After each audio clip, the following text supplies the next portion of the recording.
First cab off the rank, James Kingston from BlackRock. We're going to talk about the earning clients tomorrow. So it's the clients of today, where they'll be tomorrow. That whole demographic move between clients, the mass personalisation of managed accounts, and a whole lot of interesting demographics. So James, welcome to the stage. Please welcome James.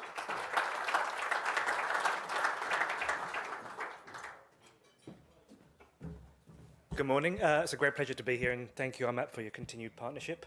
Have you all thawed out? It's really cold this morning, and I'm British. So normally when BlackRock come, you might hear us present around markets, around macro, around what's happening in the world. Today we're talking about something completely different. We're talking about your clients. And what we see with a lot of the advice practices that we work with, not only in Australia but around the world, is that their two main focuses is their portfolios and growing their business through their clients. So today we're going to talk about earning tomorrow's clients. And what we've seen through, again, speaking to a lot of our advice client businesses, is that they can't apply the same rules and the same way of working with the next generation of clients as they have done to their existing clients, because clients' needs are changing. So we're going to explore a little bit around how those needs are changing, how demographics are changing, and what we can do to shape our businesses, our solutions offerings, etc., to really focus on the needs of that next generation of client. Going to skip through these.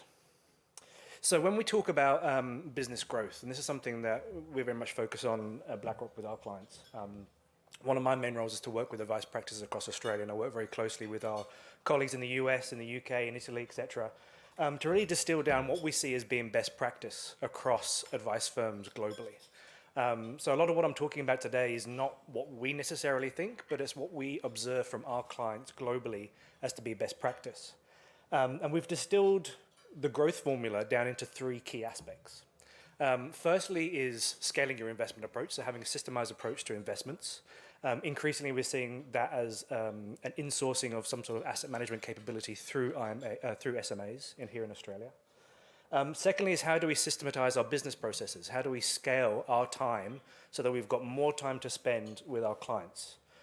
Time is one of those precious commodities we can't create nor destroy, but we need to free up time to actually have these conversations. And then lastly is building psychological safety. Now, that's not a term that we've come up with. That's actually a psychologist's term. It means how do we build trust? How do we build trust with our clients so that we can have really deep conversations around what they want to get out of their lives, either in accumulation or decumulation? And how do we build the portfolios and solutions that they need to be able to live the life that they want to lead? Psychological safety also means how do you build trust with your colleagues? How do you build a team and an organization that can deliver the best for your clients? So we're going to touch on some of these aspects a little bit later on in the presentation. If we want to look at tomorrow's clients, what do we think tomorrow's clients are going to look like? Well, firstly, we think there's going to be more women investors. So back in 2015, I think that's 2016, that says 31% of global wealth was controlled by women. If you fast forward to 2025, we expect that to be 35%. So we're heading towards parity in terms of wealth between men and women. Not quite there yet, but we're heading in the right direction.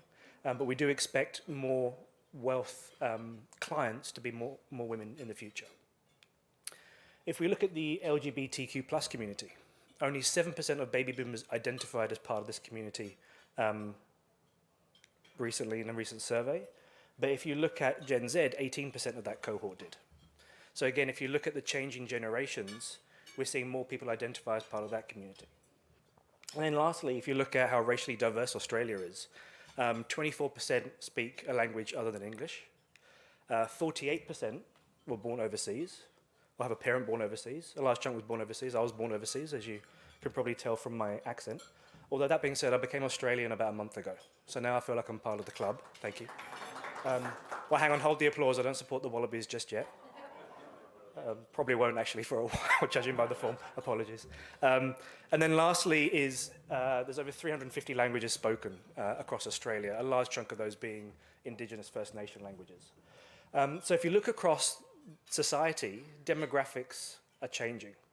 If you look across your client base, the demographics of your client base are also changing.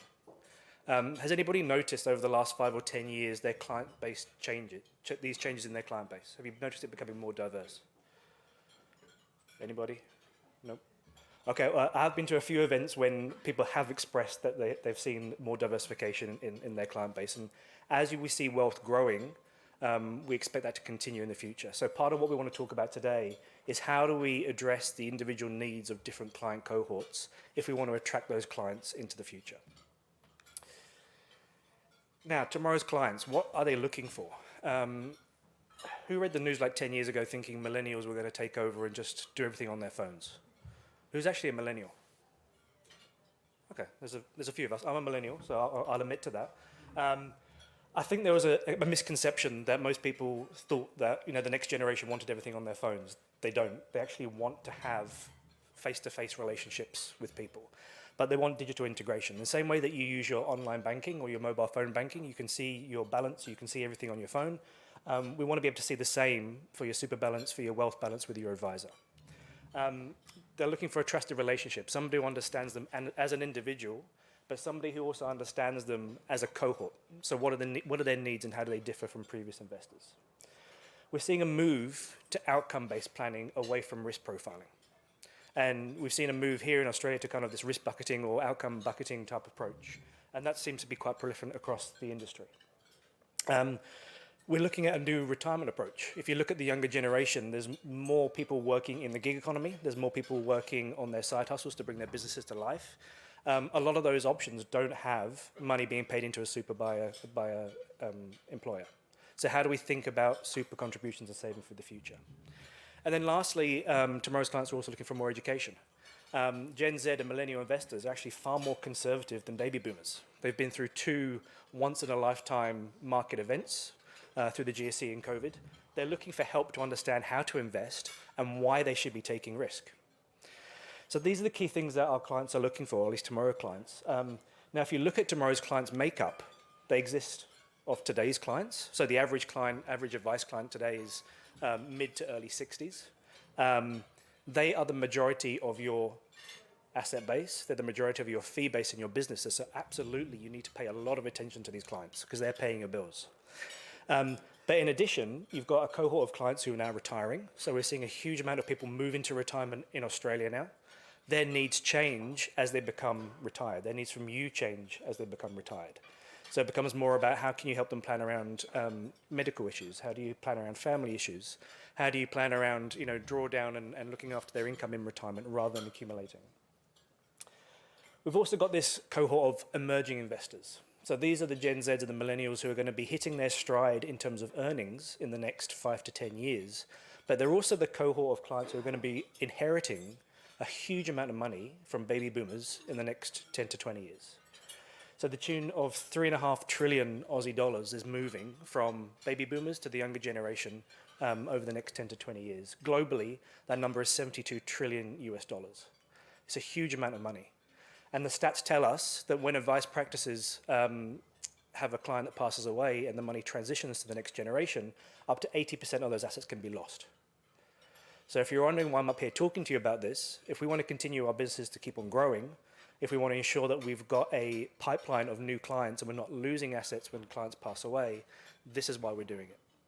And whether you're looking to sell your businesses or whether you're looking to continue to grow your businesses because you've just started, focusing on tomorrow's clients is a huge focus, or should be a huge focus for you, because they're going to become really important in the next 10 to 20 years.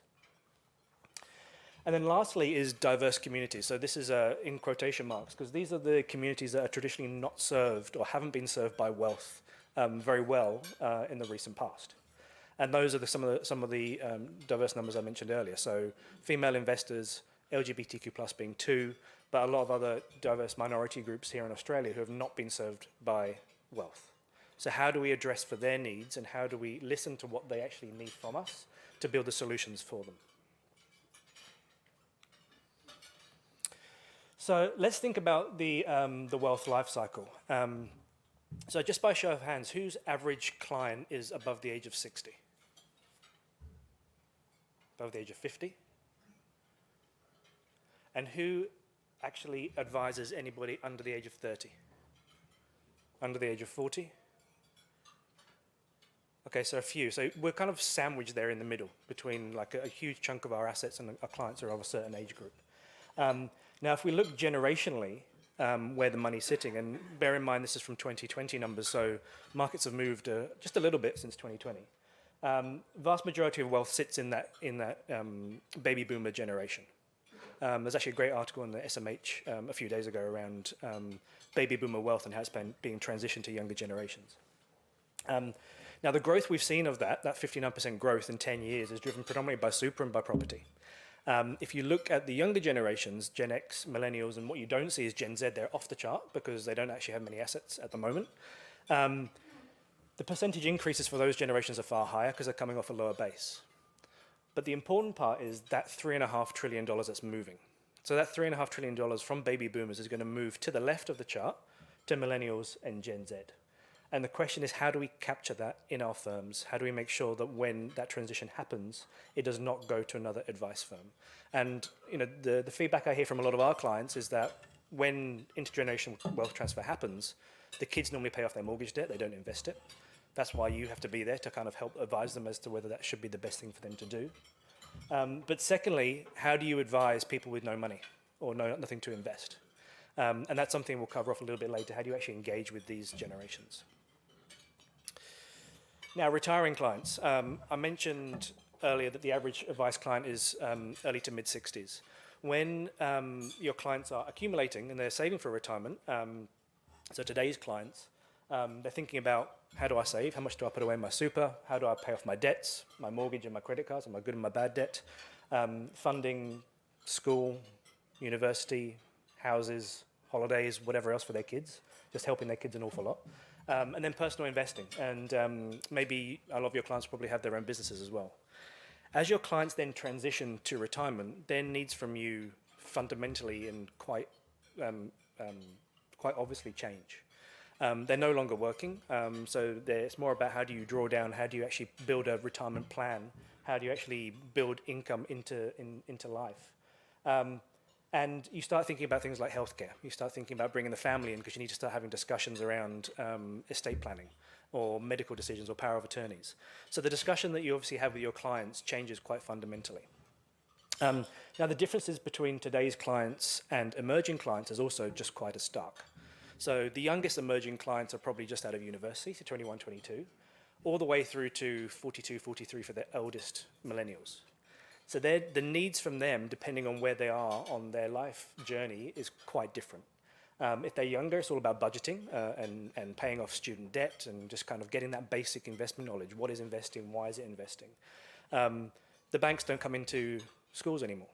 So like they did in the older generations when you would have learned how, about saving and about banking from the banks, that doesn't happen. So how do we educate this generation to understand why investing and saving for the future is so important?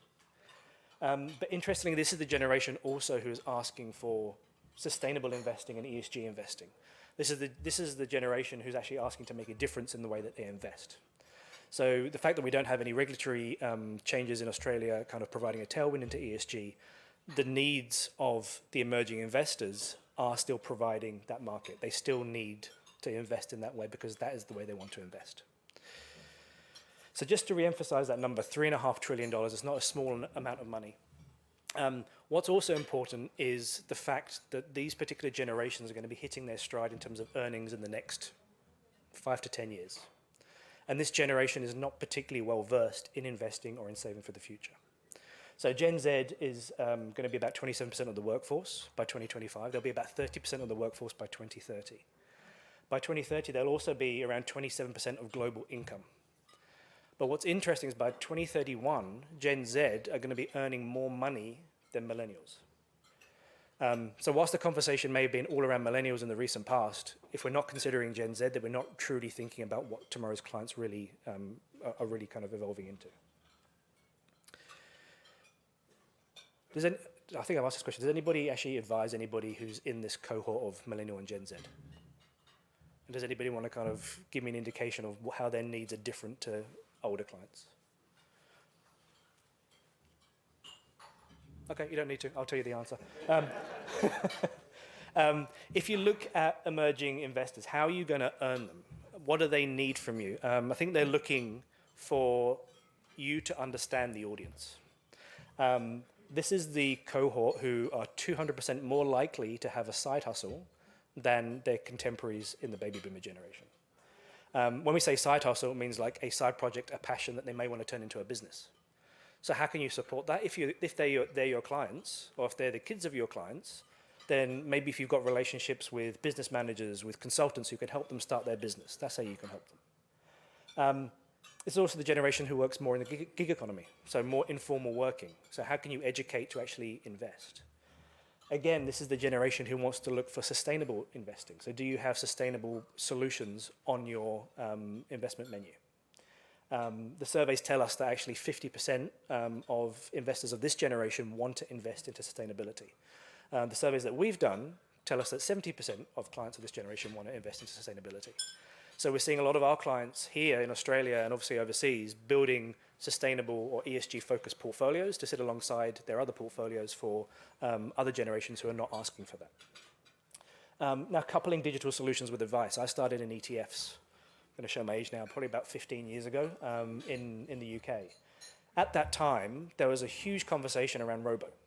Was robo going to take over the wealth industry? Was it going to remove the need to give advice? Were advisors going to leave the industry?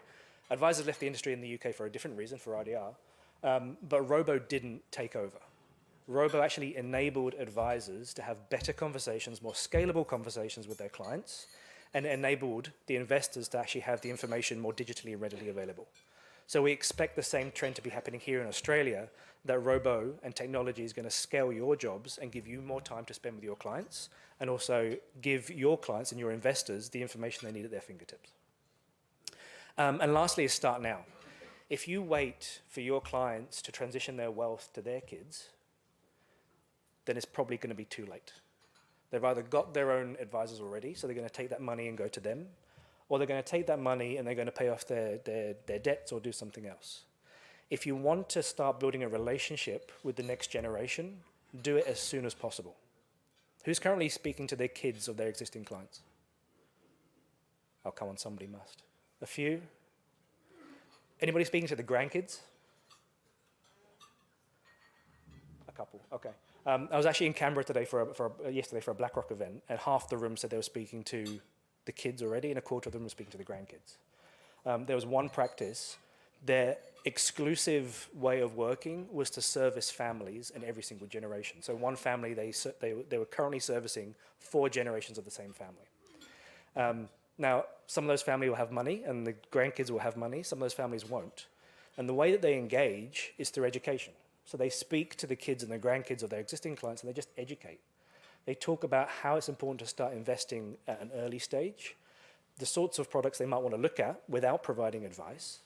Some other practices are actually developing solutions where they can guide those individual clients to pick their own solution. And when they reach a certain threshold, then they can start providing advice. Some very generous investors were paying for their kids' advice. I don't know if any of your clients are that generous, but some are doing that. So there are different ways to get into these clients. It's not just about waiting. It's not just about saying, okay, they can't afford it right now. You can still be present. You can still build a relationship, because when that transition happens, if you've got the relationship, you've got a far better chance of building those assets.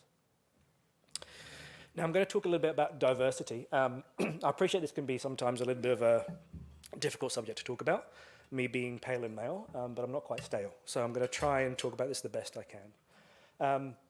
Now, diversity is important for 2 reasons. Firstly, in our organizations, if we've got a diverse organization, you've got diversity of thought. It's been shown that diverse teams operate far more effectively than undiverse teams. They think better, they think quicker, they make better decisions. But what we also see is if demographics are changing, if our client demographics are changing, then how do we best work with those clients? The best way to work with those clients is hire people who are like them, who can relate to their needs, who can relate to their experiences. So we have to become more diverse ourselves as organizations. I'm going to look at 3 cohorts. This is not everything. This is just a few examples of how we can appreciate the diversity of tomorrow's clients. So we mentioned women investors earlier. At the moment, 33% of the world's wealth is controlled by women. We expect it to be 35% by 2025. Now, what's interesting is that if you look at the US numbers, over 80% of financial household decisions are controlled by women, usually in partnership with a spouse. And over 90% of consumer purchase decisions are controlled by women.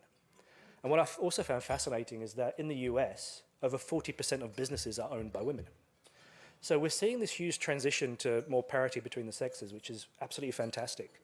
But the surveys that we've seen, still tell us that almost 40% of women feel patronized by financial advice. They don't want to go to a financial advisor. They still see it as pretty old school. If you look at representation, I think in the US, only 20% of financial advisors are women. That's nowhere near the 33% going on 35% that we need if you want to represent, the wealth breakup. So how do we make this a more comfortable environment so that women can kind of come to financial advisors and more women in financial advice? And I'm seeing a few in the room here, we need more, is starting to do that. What's also interesting is that the investing preferences of women are distinct and different to men. So 52% of women want to invest into ESG, only 40% of men do. So we're actually seeing a transition to actually building solutions specifically for women. BlackRock actually just launched in the US a range of model portfolios designed specifically for women, addressing the needs and the preferences for that particular cohort. Now, Gen Z and millennial investors, I'm not going to touch too much on that. The one number I want to mention here, that's not on the screen, is that 90% of investors want to have face-to-face contact. So if you think you can engage with the next generation digitally via LinkedIn or by Facebook, that's only going to get you half the way. You still need to have those personal relationships. And I'll mention LGBTQ plus investors also pretty quickly. Now, again, the surveys that we've worked on with external partners still tell us that sadly 1 in 3 of this cohort still face discrimination in some way, shape or form in everyday life. 1 in 4 face it at work where they believe that it has affected their remuneration and their pay. Those surveys also tell us that they don't feel comfortable going to financial advisors because, again, it feels a little bit old school, feels a little bit masculine. So how do we, again, make this an environment where people can come to the industry and be themselves and talk about their needs and talk about what they need from life and how can they build a financial plan around it? So we have to build that comfort. We need to start listening. Now, how are we going to think about earning tomorrow's diverse clients? Firstly, just recognize that their experiences and their needs are going to be different to yours. So people from different cultures, different religions may have different experiences of money and what wealth means to them. So we need to listen, we need to understand. Secondly is lead with planning. So recognize that a lot of people don't want to be told what product to invest into. They actually want to think about the holistic plan around their financial lives. And that may involve also, how do I go about saving for a house? How do I go about saving for college, for my kids? It's a holistic plan.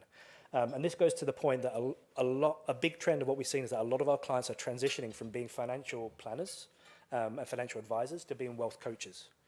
And a wealth coach is far more encompassing because we're thinking of things other than just the super product they're in or just the insurance product they're in. It's more about what do you want to get out of life, what's important to you, and having relationships with other firms that can help you do that is vitally important. Educating to close the gap. So I mentioned earlier, education is really important for the younger generation. For the communities who have not been served by wealth before in the past, it's also vitally important. So everything from what is a share, what is a bond, what is an ETF, all the way through to the investment options they've got available and open to them. And then lastly, problem solving together. I think this is just a general trend that we see with all clients. They don't want to be told what the answer is. They want to be taken on a journey and they want to be able to problem solve and figure out what the solution is with you rather than be told. So just to wrap up before Toby kicks me off the stage, is just to how do we prepare our businesses for success? So going back to that formula that we talked about in the beginning, the formula that's been derived from our clients, investment approach, business efficiency, and psychological safety. When you think about tomorrow's clients, that distills down to 5 things we need to think about. Demonstrating your value as a financial coach, evolving your investment solutions, embracing technology, building and fostering a diverse team, and fortifying your network of partners. And I'll explain what each of those means in a bit more depth. So when we think about demonstrating value as a financial coach, the key thing is listening. Now, I know you don't like putting your hands up, but from a show of hands, who thinks they're a good listener? Okay, someone's pointing at someone else. That's good.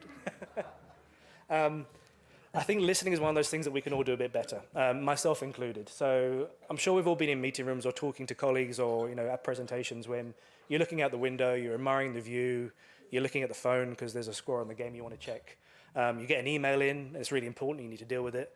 If you're doing all those things, you're not listening to the person who's talking to you. And if you want to have a really deep relationship of trust with your clients, you need to listen. And the one thing that I do all the time, and we probably all do, is interrupt. So if a client is talking around, a really deep point around, I really want to have kids and I don't know how to do it because I need to save, etc. That's a really deep personal conversation you're going to be having with your clients.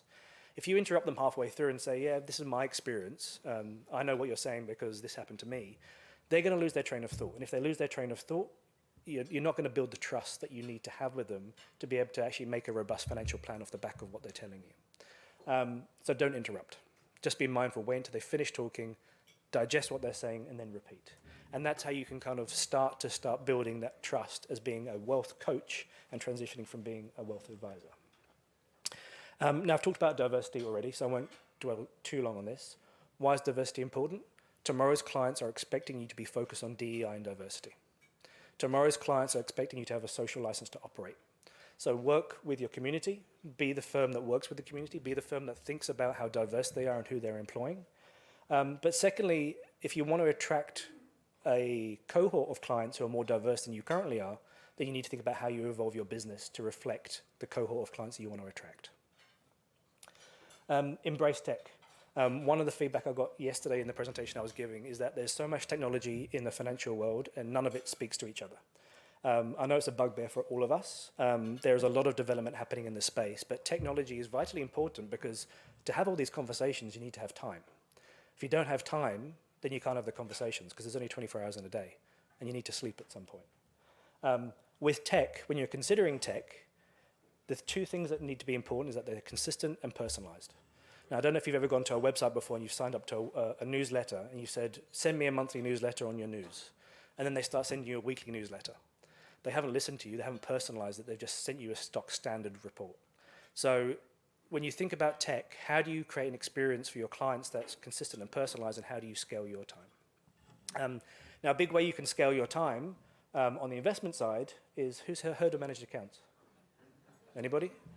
Managed accounts are a really important way for you to scale your time, and we're expecting that the majority, or at least half of assets of financial advisors are going to move into managed accounts in the not too distant future.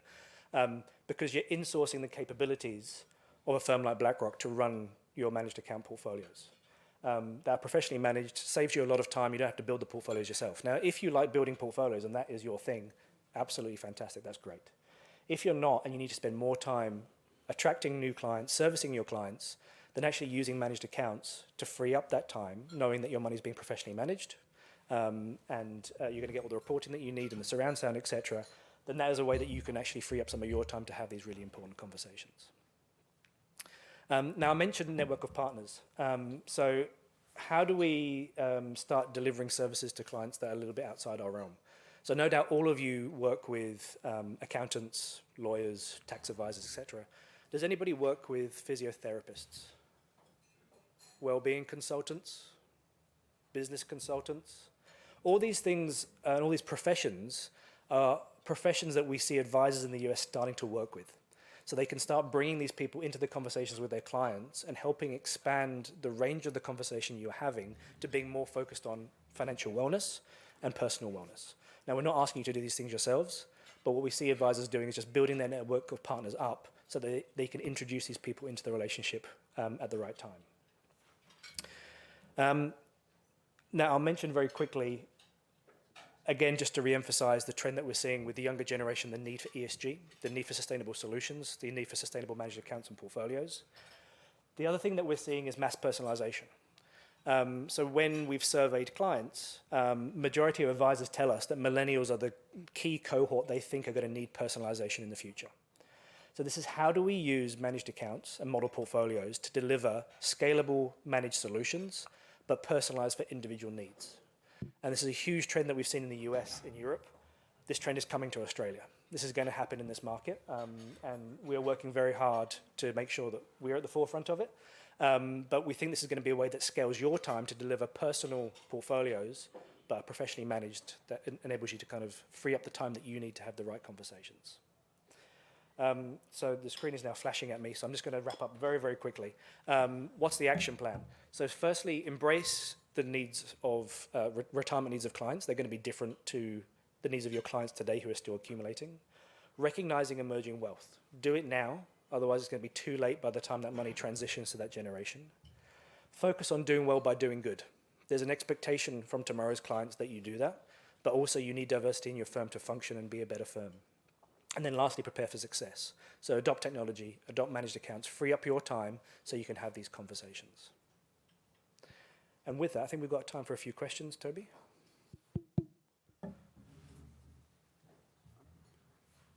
James, do you want to talk a little more about the point that you made quickly about the personalisation, the slide you had of the boxes, and how that's playing out in other markets? So obviously the trend of models and managed accounts gives us scale. We can build a portfolio that can serve multiple clients. But I think what we've seen is that as clients mature, their needs change and they may have certain preferences as to what they want to invest into and how they want to invest into it. So I think the technology that we're seeing crop up in other markets allows an advisor to make tweaks around the edges of a model portfolio that addresses the specific needs of an individual client. So if they want to invest into a particular set of stocks or a particular thematic fund, or they have a preference not to invest in something, then that's the personalization that we're starting to see creep in. But it's personalization with the scalability of the model. So when the model gets rebalanced, all the portfolios get rebalanced. That's the sort of personalization that we see cropping into the market elsewhere. And it's the delivery of that through platforms, through managed account providers, through asset managers, that's really going to be the next huge shift in wealth in Australia, we believe. Other questions for James? Great. Thank you very much. Okay, thank you, James.